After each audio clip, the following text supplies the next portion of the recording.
कश्मीर मां ख़बर ॾींदा हलो त कश्मीर जे ॻोठ मीर एजाज़ ख़ान सोलंगी भरिसां शेख बिरादरी जे घरनि मथां हथियारबंदनि जी काह मज़ामत दौरान 5 ॼणनि खे सख़्त ज़ख़्मी करण बाद हथियारबंद 4 मेयूं काहे फरार थी विया। इन हवाले सां वधीक तफ़सील ॿुधाए रहियो आहे कश्मीर मां अवामी न्यूज़ जो रिपोर्टर मलिक बरकत अली। जी बरकत, वधीक तफ़सील सां आगाह कजो।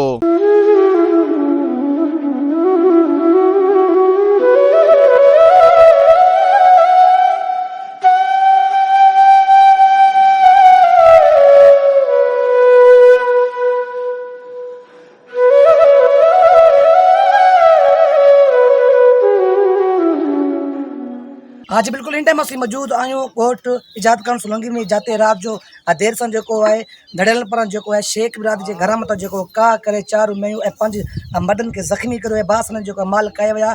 इन टाइम असीं मौजूद आहियूं जेको ॻोठ इजाद खान सोलंकी में। कश्मीर पुलिस चवे थो हे जेको मुंहिंजो वादन आहे, गुड पुलिस चवे थो हे मुंहिंजो वादन आहे। अचो तव्हां वारसन सां ॻाल्हि कयो उन वधीक छा चवणु आहे? असांजा 5 माण्हू ज़ख़्मी आहिनि जेका सीरियस आहिनि हिन टाइम, उहे रहीमयार खान अस्पताल में एडमिट आहिनि। ठीकु आहे साईं, असांजूं नियाणियूं 3-4 उन्हनि खे बि धाक खणी आहिनि। ठीकु आहे, ॿियो जेको सामान हुयो असांजो क़ीमती उहो बि खणी आहिनि। असां आला इदारनि खे अपील कंदासीं इन शइ जो इंसाफ़ कयो वञे। असां पुलिस के एसपी साहब छा तव्हां जेको हद जेको आहे कश्मीर जे गुड में विच में उठायो साईं, असांजी हाली कांहि एनसी न वरिती आहे। ठीकु आहे, पुलिस बि असां वटि न आई आहे पुछण जे लाइ। असां आला इदारनि खे अपील कंदासीं इन शइ जो इंसाफ़ कयो वञे। साईं, पहिरियों अर्ज़ु कयां त असां ग़रीब माण्हू मिस्किन खे ॾाह साढी ॾाह जो टाइम न आहे, पर उन में 15 ताईं 10-15 माण्हू आहिनि जेका हिन घर के माना यरगुमार बणायो वियो आहे और 4 मेहूं असांजूं कढे विया आहिनि। 5 माण्हुनि खे ज़ख़्मी कयो अथनि। पहिरियों उन्हनि खे ज़ख़्मी कयो अथनि, पोइ माल कढियो। उन में ॿार बि आहिनि असांजा।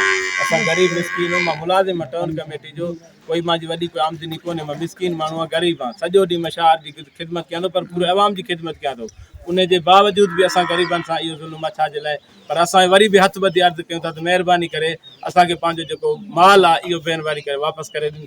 हे असांजा कचा घर आहिनि, असां मिस्किन हूं, ग़रीब हूं, नंढा नंढा बच्चा आहिनि जेको खीर वेचे करे असां घर जो गुज़र सफ़र हलाईंदा आहियूं।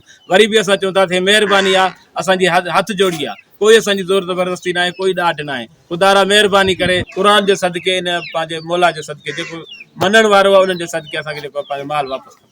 सब्सक्राइब कयो अवामी न्यूज़ HD खे ऐं ताज़ा तरीन ख़बरुनि लाइ ॾिसंदा रहो अवामी न्यूज़ HD।